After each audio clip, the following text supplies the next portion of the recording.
Welcome back to Royals Weekly. I am your host, Marcus Meade, and joining me as always, a man who thought Corporal Upham was the real hero of Saving Private Ryan, my brother Mike. Well, I'll tell you what, it wasn't Matt Damon's character. You know that, right? Upham was a guy put in an impossible situation who was not equipped to be there. I'm not putting that on him. I'm not. Right? I was so angry with him. I don't know if anybody's. This may be an outdated reference. Maybe nobody's seen this movie. If you haven't, go watch it. You'll be so mad at Corporal Upham when the moment comes. You will. You will hate him. But he is personally responsible for the death of many of his fellow soldiers. Yes, and it's hard to watch at times. But yeah, Mike loves him. Mike idolizes the guy. Anyway, on this week's episode. Does anybody idolize that guy? I don't know. We'll discuss what we've seen from the Royals so far in spring training because, hey, we've been watching some baseball games. We watched a baseball game. We listened to a couple others. But anyway, we've had some games to talk about. We'll also provide a way too early roster projection, and we'll discuss what we're looking for in the next week ahead in Cactus League action. But first, we want to say a big thank you to everyone who has subscribed to our newly launched Substack. It went so well this week. We've been having so much fun interacting with people. The response has been fantastic.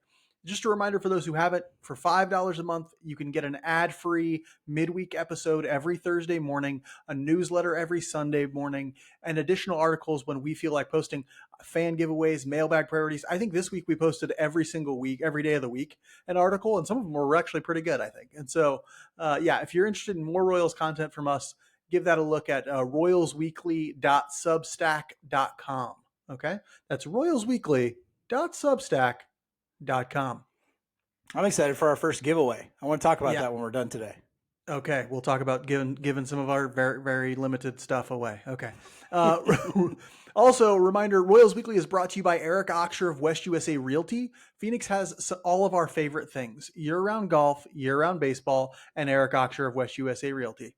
Whether you want to buy your dream retirement home or just stay a while and catch spring training, Eric can help you find the perfect house for you. We've known him for 30 years and trust him far more than we even trust each other. I'm pretty sure that half of the wardrobe you own is just clothes that used to belong to me. And that is a 100% fact. That is a lie. A lot of my clothes used to be Mike's. He gets too, how do we say this, hefty for them, and then I just inherit them. Anyway. It's called stealing. Eric does long-term rentals for the snowbird crowd and home sales and purchases for those who want to stay a while longer. Are you a baseball player or parent who needs a place in the Phoenix area? Eric will find you the perfect spot fast. Want to spend your days shanking golf balls into the great beyond? Eric knows the golf scene like Mike knows the cold, sobering reality of waking up in the county next to a guy named Dutch who has no shirt on.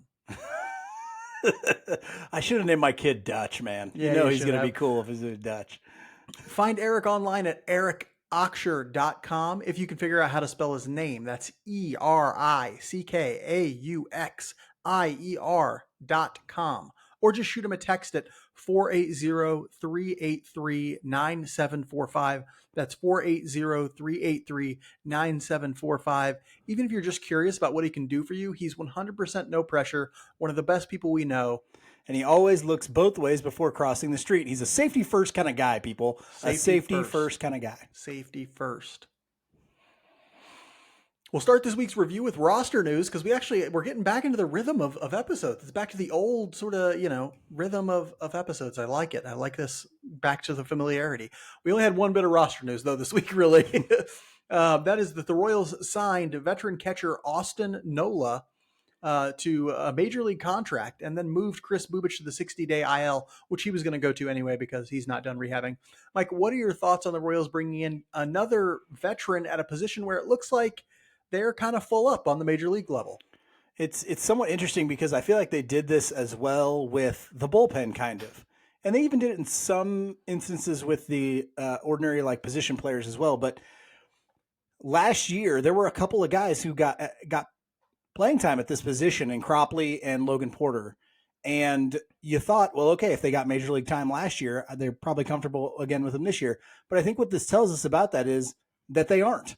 They aren't comfortable giving sustained playing time to those two guys. And I think they probably think Cale Emshoff is still probably a little bit far off. Luca Tresh, I think, will be in AA this year. But I don't think they think there's a guy who, if Fermin goes down or if Salvi goes down, or if somebody gets traded or something like that, I think they're more comfortable going to an Austin Nola, who has shown the ability to have success minus some of the injury things that have happened to him. I think they feel more comfortable with his defensive ability and his offensive upside than a Logan Porter and a Tyler Cropley. So it was a little surprising to me at the beginning because we did have guys that have major league experience who will be in AAA this year. But, I think it says, hey, we are more comfortable having a guy like Austin Nola. And it might say something like, hey, if Salvador Perez gets traded and in the middle of the year, they're set. They don't have to go out and find somebody else. They don't have to bring up a Logan Porter or a Tyler Cropley. They can still be set at the catching position at the major league level, even if Salvi doesn't make it all the way through the year. Yeah, it might be a little bit redundant. At first I was like, okay, this is a little bit redundant. And I was worried a little bit that they were going to take plate appearances away from Freddie Fermin and give them to Austin Nola, which I think is a bad idea. And I hope that does not happen. That's my only concern with this deal. Otherwise, it's like, whatever, Nola has an option left. And I think because of his service time can be optioned down to AAA. And so he can just sit there for depth. They have already signed Sandy Leon as well. And so I don't know what the plans are at AAA catching wise, but to carry 4 catchers, if you're going to carry Porter, Cropley, Nola, and Leon would be a little bit wild. I don't know. I don't think they're going to do that. I think they're probably going to send maybe Cropley to AA or Leon to AA or something. And so we'll see who ends up where. But yeah, I think you're right. And I'm a little not concerned. I'm a little bit perplexed a little bit by the notion that they don't want Porter in Major League Baseball. I thought he played pretty well in Major League Baseball last year. I thought he might serve pretty well as AAA depth. But if they want a guy like Nola, who you're right is a little bit more proven, who, yeah, he's got a little bit more of a track record. He is a little long in the tooth, like 34 years old at this point, but decent athlete behind the plate. We'll give you a professional plate appearance, all that sort of thing. That's fine. It's not a huge deal. It's cheap. Whatever. Is kind of my attitude towards it at the moment. On the field this last week, the Royals played 3 games and went 2-1 in those games. Not that it matters. This is the Cactus League, so who cares at all? But it was great to just have baseball back again. It was great to hear baseball. It was great to see baseball. All those sorts of things. Great to have it back. There were a few standout performances. Mike, I know it's early, but do you have any general thoughts about how the team has looked so far? Yeah, the offense hasn't really turned it on as much as you might think for Arizona, or as much as we might have wanted to see. If you're saying, hey, it's just the Cactus League, well, but you'd still rather see offensive success instead of not success, right? So a little bit concerning there, but not too concerned. I think guys will get going and things like that. But, I mean, Cole Ragans and Bobby Witt Jr. have looked pretty damn good. Bobby Witt Jr. has only played in 1 game, and I don't think they gave him credit for a hit, but he had 2 really hard hit balls. One he was robbed on, and one he got on base for. I guess they must have called it an error. And then he had a defensive gem as well. And Cole Ragans today looked dominant. He made Anthony Rendon look like a child. He made Anthony Rendon look like he doesn't really want to play baseball very much. Hey, if you've been following what's been going on, he might not. Actually, I'm one of those weird people who is completely okay with what Anthony Rendon said. I am too. Completely okay. If you didn't hear, it's Rendon okay if your job said, is just your job. There's no problem. My faith and my family is more important than this job. And normally people are like, yeah, that's a good thing. But apparently if you're Anthony Rendon and you say it, you're an asshole. I don't know. But Cole Ragans made him look silly today. Yeah, and that was cool to see. He looked Ragans looked like Ragans did last year. He looked dominant. Whereas, I was maybe hoping, it's hard to tell because we couldn't see it, but I was hoping for maybe a little bit more from the things I've heard about Daniel Lynch's start the other day. I really want to see what he brings later on, but no, not a lot to tell other than the offense has been subpar and those 2 guys have been really good. Yeah, and it's expected, right? It's to be expected. The old saying is the offense always behind the pitching to start spring training. That's sort of conventional wisdom that the offense comes around later. Hitters are always behind pitchers when it comes to spring training, or at least to start because of timing, right? Like they're just now facing live pitching for the first time, so it's going to take them a minute to get their timing down. That's what it looks like for some of these guys.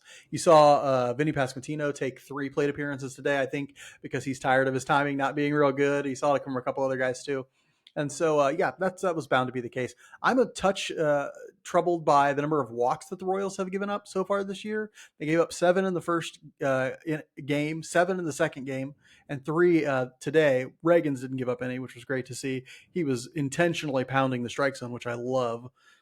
But yeah, it's been a little bit of a walk fest. We saw some walks from Marsh, 2 and 2 innings. We saw some walks from walks from Lynch.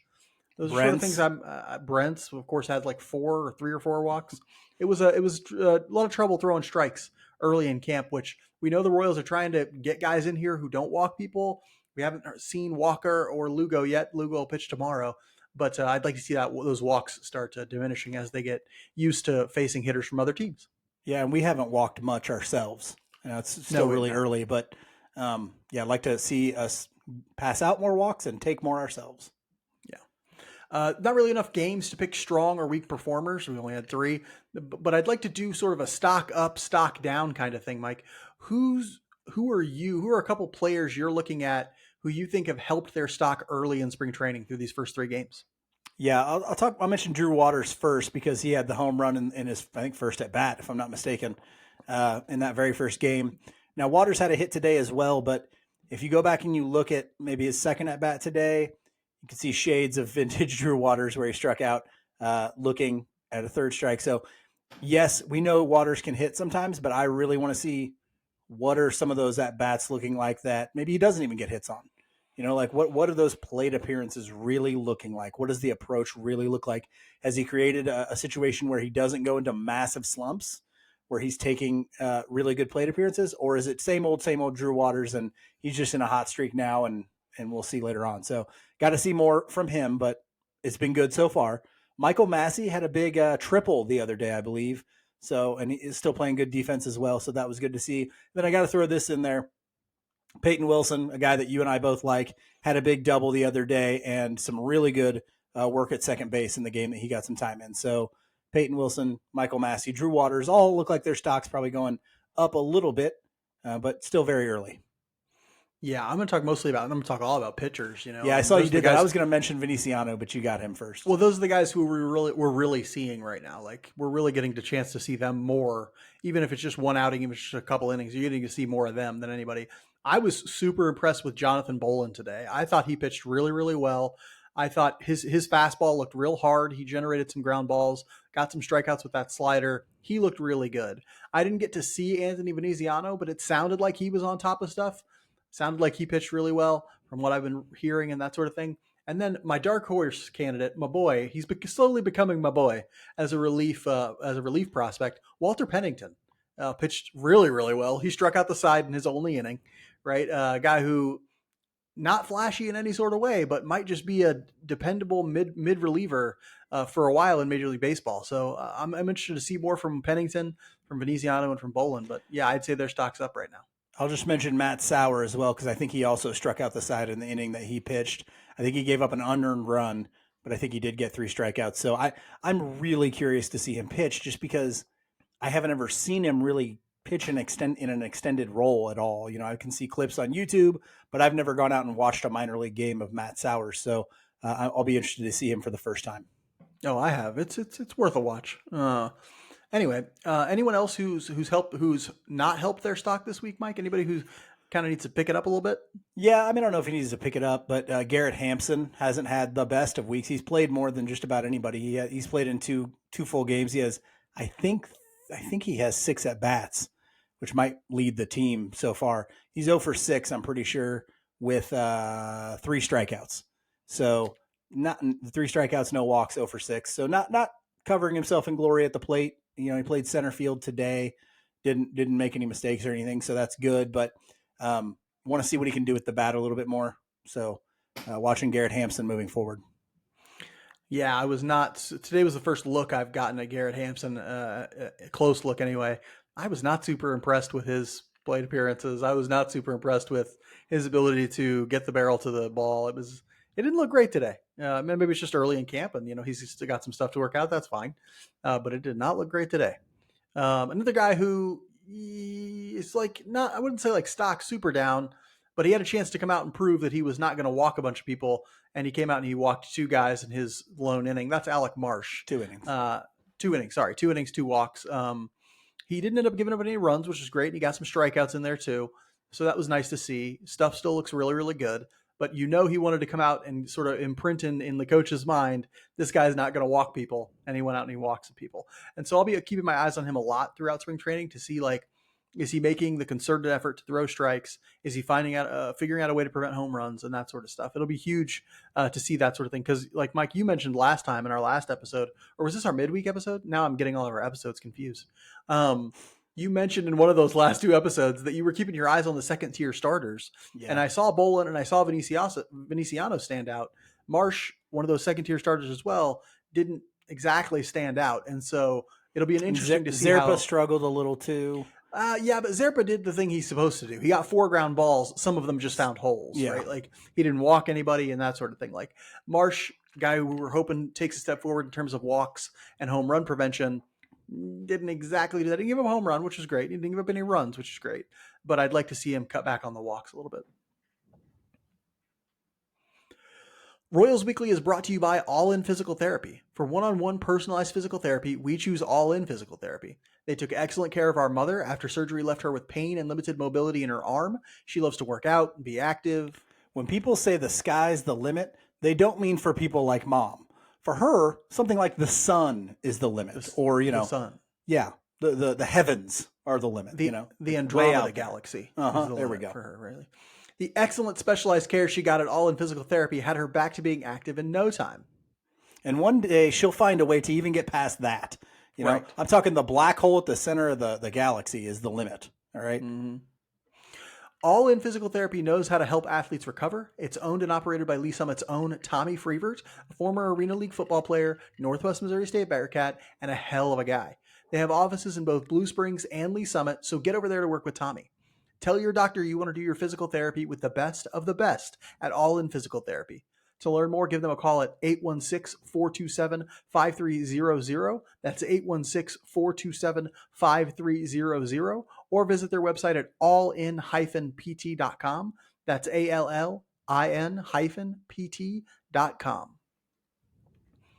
It's still super early in spring training, but there's nothing better than some wild speculation early in spring training. So we're going to spend this week's Spotlight segment taking our first crack at a roster projection. Mike put up a roster projection on our Substack as well, and this one adheres pretty much exactly to it. But that was written a little bit ago before the Nola signing and before we got to see anybody in games. Before Schreiber even? I think so. I think Schreiber was on that. Did I get Schreiber on there? I think I had to go back and edit it. Maybe. Oh, maybe. But this gives us a chance to actually discuss it, dig into why certain guys made it and certain guys didn't, and talk about who just missed our list as well. So let's start with the pitchers. Mike, who do you see making it among the starting pitchers? Well, I think this one's probably this might be the easiest one. Cole Ragans, Michael Wacha, Seth Lugo, Brady Singer, and then we're going to go with the likely candidate in Jordan Lyles. Yeah, I know some fans may not like the Lyles thing, but I think that's the most likely outcome. And honestly, I'm going to reference a tweet made by our good friend Alex Duvall today. He put out some bold predictions. They weren't even bold. They were just predictions for the upcoming season. And one of them was Daniel Lynch will no longer be a starter in Major League Baseball. And, people are talking about Lynch as Lyles' main competition for that 5th starting spot. And I just don't I have been given no evidence or indication, not a news report, not video, nothing that his stuff is taking any sort of step forward. Nothing at all. So I don't see how he's going to win that competition, honestly. Just for transparency, also in those predictions was that Jordan Lyles has success in the bullpen. So right. So yes. So I don't know who he thinks you could be completely the right. starter's going to be, but you could be right. And the thing is, I think a lot of people will sort of take that role on as injuries happen and ineffectiveness and that sort of thing. But in my mind, this is the most likely outcome to crack the opening day, and they'll have a 5th starter, I think, immediately because they need one 9 days into the season. I don't think it's like in years past where off days would give them a chance to go through the rotation 2 or 3 times before they needed a 5th starter. I think they're going to need one relatively soon. So I imagine it's these 5. Mike, what's your thinking on whether or not Lyles makes it, doesn't make it, deserves to make it, all of those sort of iterations? Yeah, I think barring injury, I think he probably is the 5th starter. it would require somebody like a Venetiano, a Zerpa, a Lynch, a Bolin, I don't even know if they would even consider Bolin, honestly, because he just hasn't had that much time in AAA, really. I mean, he's coming off of the injury 2 years ago, and I just don't know if that's going to happen. And so I think it's Lyles, but I talk about like a creative solution in the weekly wrap up that we did that came out this morning. But I think they're going to kind of have Lyles in there and then get creative with what they do behind him on those days, a la what they did with Zach Greinke last year. So we'll kind of see how that works, but it would take somebody really stepping up this spring to take that job from Jordan Lyles, I think. Okay. All right, we'll move on to the bullpen a little bit, and this is where things get a lot more confusing and a lot more there are a lot more possibilities, and it's all just a crazy nightmare, as always, in the bullpen. For the bullpen, we're going with Will Smith, Nick Anderson, who pitched really well today, Chris Stratton, James MacArthur, Matt Sauer, John Schreiber, Carlos Hernandez, and Angel Zerpa. Mike, what are your thoughts on that as our 8 bullpen guys, our 8 relievers to start the year? Well, the very first thing that I noticed when you had that up there is Carlos Hernandez. Andy Rogers came out with a report yesterday that he's dealing with a shoulder issue, and that's why we haven't seen him yet, and he hasn't pitched off a mound in a couple weeks. And I think they said that his first bullpen will be in the next couple days.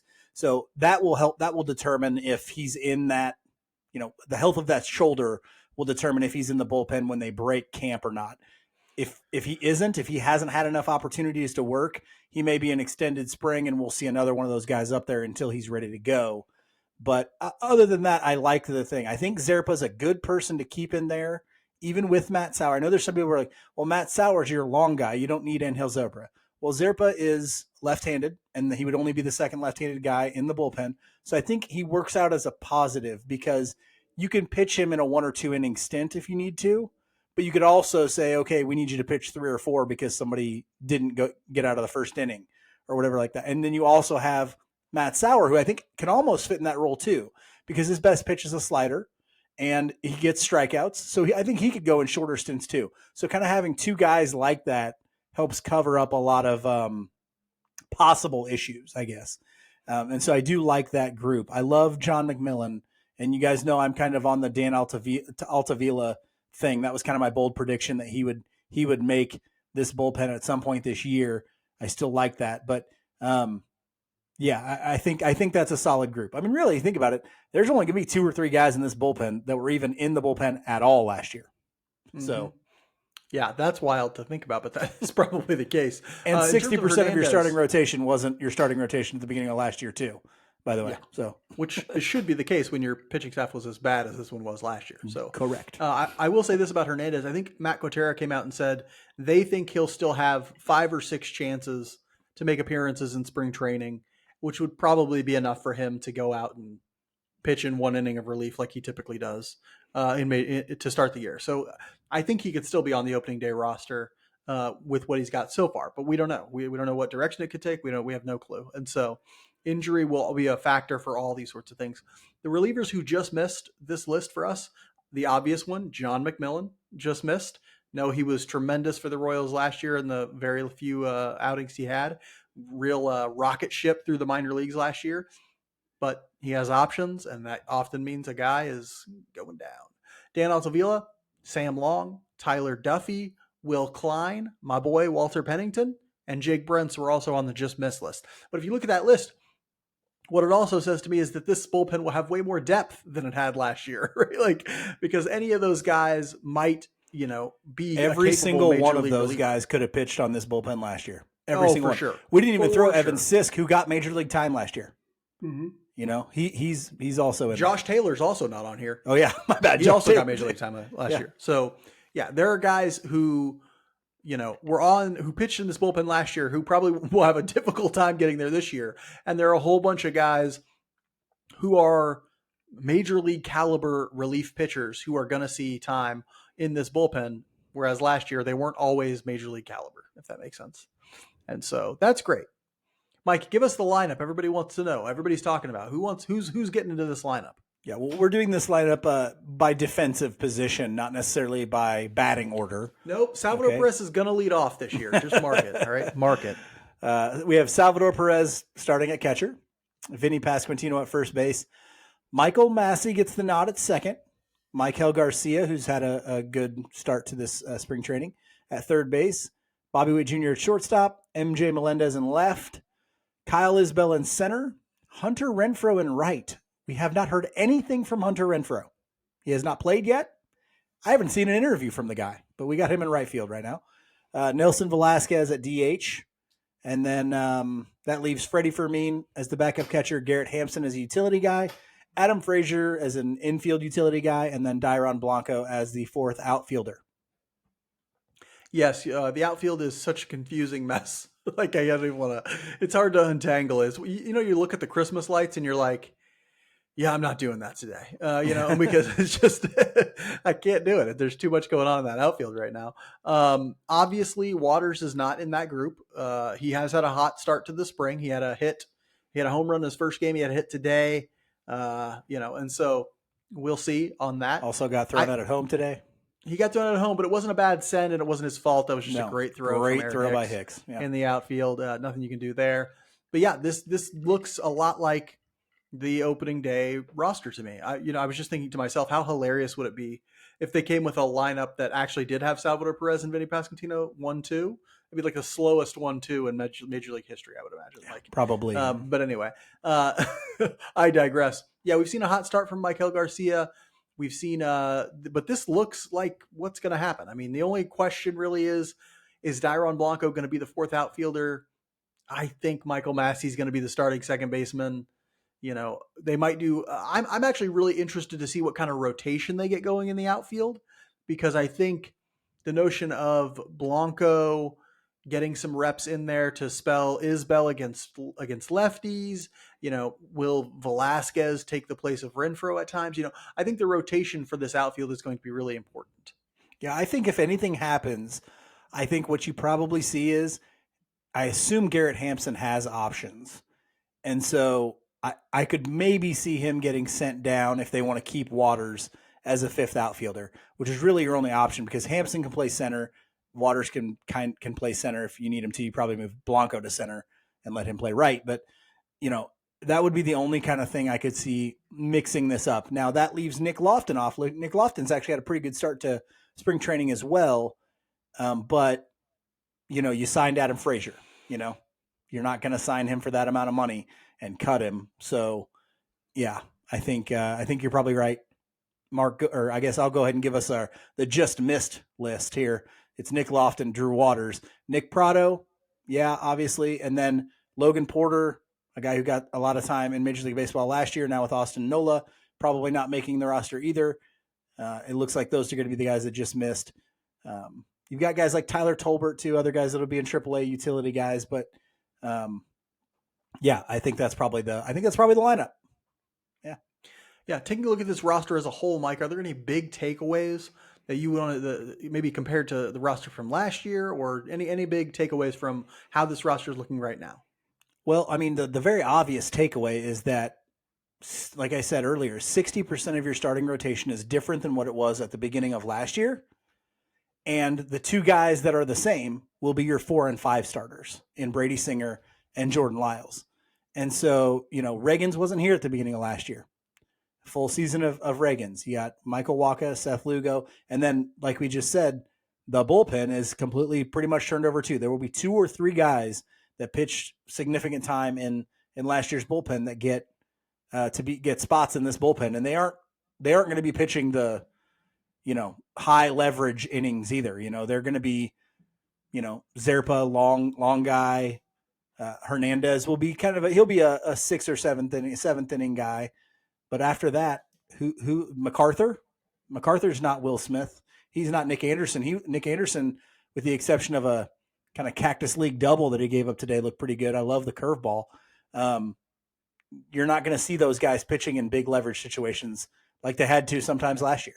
I mean, MacArthur pitched the 9th for part of last year. Yeah, he was our closer to end the year. At the end of the year, that was his job. And he will, assuming Will Smith and everybody stays healthy, he will not be doing that again. Yeah, well, we'll see. I mean, he pitched really well, and I don't want to say that he couldn't do it, but let's give him a little bit more time in the major leagues having success before we're like, all right, game's on you. Yeah, let's give him a moment that he should have gotten last year, but we were so desperate for pitching that he had to be our closer. I want to talk about two things. One, I want to take a break for a second just to talk about Cole Ragans and what he did today, because I feel like we haven't devoted any time to it. And the guy was so good today. It was incredible. He went out and pitched 2 innings. He gave up, first off, 0 walks. He gave up 3 hits, and I would describe it as dominant. Yeah, he gave up 3 hits in those 2 innings, but I would still describe it as dominant. None of those hits were like impressive. One of them was hard hit. He struck out 5 guys. But here's the thing I really want to say about him, and this is a tweet coming from a guy named Lance Brozdowski, who does something at Driveline, basically. He got some data on Ragans' pitching today, and I'm just going to read this tweet word for word because it's insane if you know anything about baseball and advanced metrics. It says, "It comes to my attention that Ragans' last strikeout here to Neto, the pitch that struck him out, was a 101 mile an hour fastball, right? 101. He's hitting on his first outing of spring training. Crazy. With 20 inches induced vertical break. 20 inches of normally your break isn't as good when your velocity is going up, right? The slower a pitch is going, the more it breaks, right? To get 20 inches of induced vertical break at 101 miles per hour is insane. It is like almost not fathomable, right? Like that's how insane Ragans was today. He was, and that's probably why Neto didn't even swing. The bat didn't get off his shoulder. Didn't do anything. He was just and like, Zach Neto doesn't strike out a lot. To do. No, he doesn't strike out a lot. And insane. It was dominant. I mean, 2 strikeouts in that first inning, and then he struck out the side in the second. It was unbelievable. The only person who got a good swing on him was Nolan. We called him Chanul, but they pronounced it like Chanuel. Yeah, it's like some French pronunciation. Yeah, but he had a good swing, and that was it. So yeah, if Cole Ragans stays healthy and can keep this sort of thing up, which I don't know how the human body does that, but if he can, look out. Look out in 2024 for Cole Ragans. That's all I wanted to say before we moved on. I do want to say about this roster, I'll be interested to see if it's truly an open competition for that 5th starter spot. If it is, I might think that someone like Zerpa or Bolin or Veneziano or somebody might be able to beat Lyles out for that spot, and you might see Lyles in the bullpen. That would be an interesting outcome for me. I don't think it's likely, but I could see it happening if it's truly an open competition. If that does happen, do you see Lyles moving into that long role or that swing role and Sauer taking more of a true relief role? I think they would want Sauer because he can to stretch himself out a little bit and be able to go 2 to 3 innings. But Lyles would be the long man. Absolutely. Okay. He would be the swing starter. And he'd come in and make spot starts too whenever somebody goes down or has to miss a start or whatever. He would make those spot starts as well. But I think that it's possible, at least if it's an open competition, that he ends up not a starter. But I don't know if it's actually an open competition. It's one of those kind of things. Okay. Royals Weekly is brought to you by Knapp Family Wealth. Mike, can you think of anything more important than securing your financial future? Learning to properly trim a bonsai tree. No. Good, because mine always come out looking phallic. Securing your financial future is one of the most important steps that someone can take for themselves and their family, and Knapp Family Wealth is ready to help you pursue it. This isn't some big faceless corporation we're talking about here. Knapp Family Wealth is run by J.C. Knapp. He's a huge baseball fan, and he's been helping people plan for their financial futures for more than 20 years. He can help with retirement planning so you don't have to work until you're dead, education planning so your kids learn to read good, investment management so you get all that money from out of your mattress and get it working for you.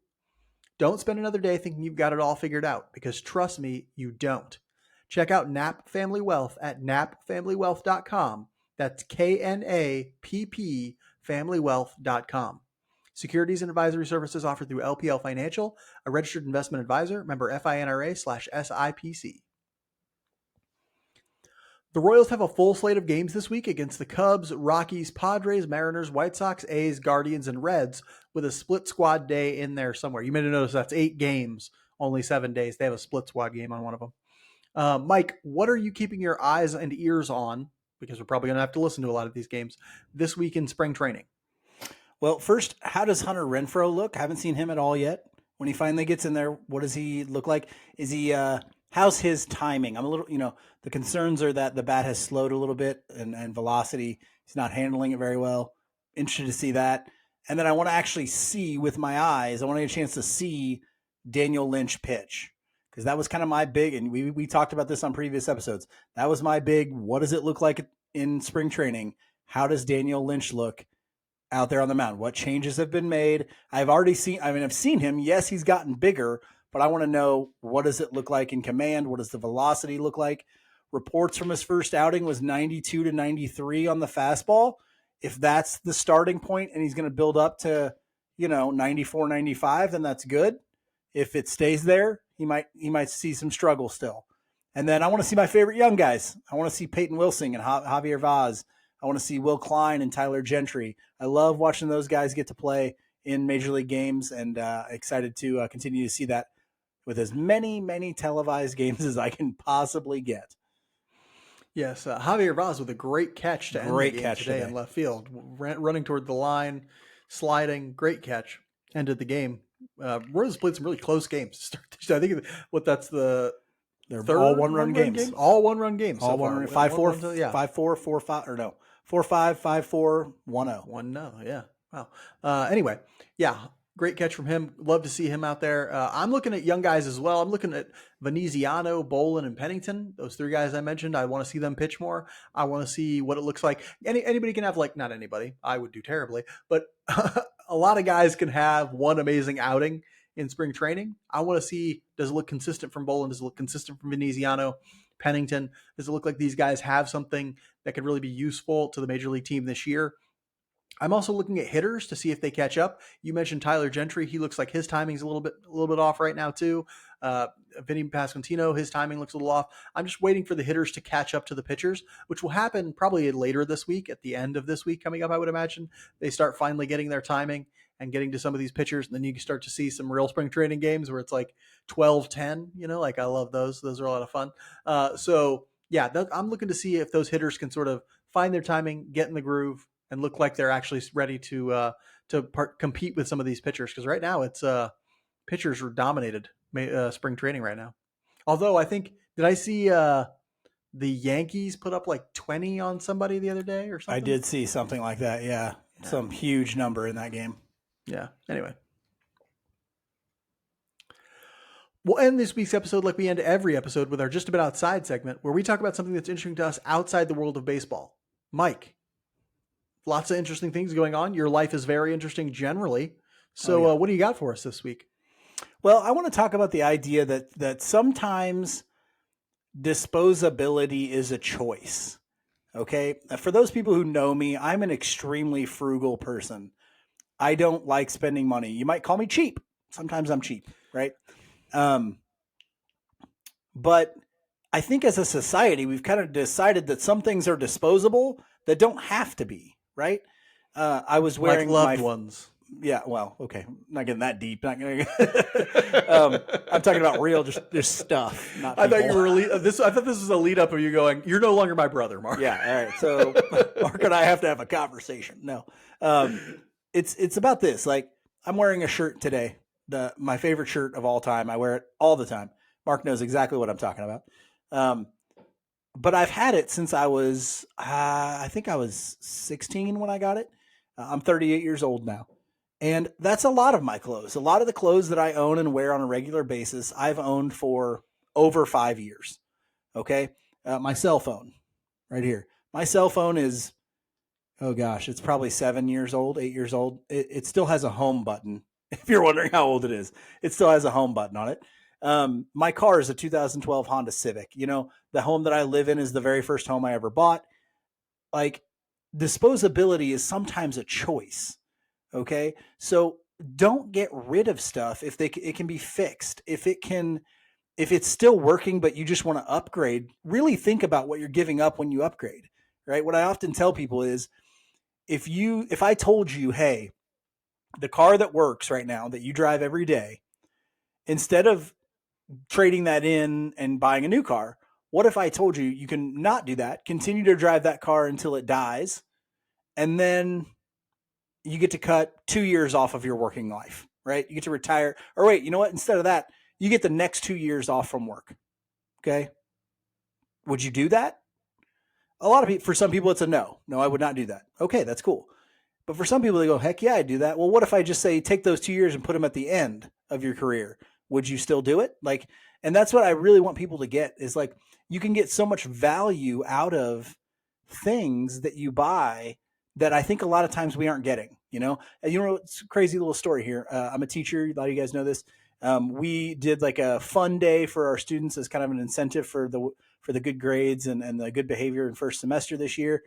And one of the stations that we did for them was a video game station. I took in the original Nintendo 64 that Mark and I got when we were 10. I don't even know how old we were. No better system ever invented. Great video game system. I took it in so that they could play it. I took the PlayStation 3 in that I bought from our brother. I bought it many, many years ago from our brother, probably 10 years ago now, maybe 12. I don't even know. And those kids loved these things. They loved playing a Nintendo 64 and a PlayStation 3, playing, FIFA 2015 or whatever. And that's the thing. Like, you can get value out of those things still. You don't have to have the newest and the best and the shiniest, because you're going to love it for a week, and then you're going to that high that you get when you buy that new thing, it will come down. And then if you think the only way to replace it is to buy something new, then that's how it's always going to be.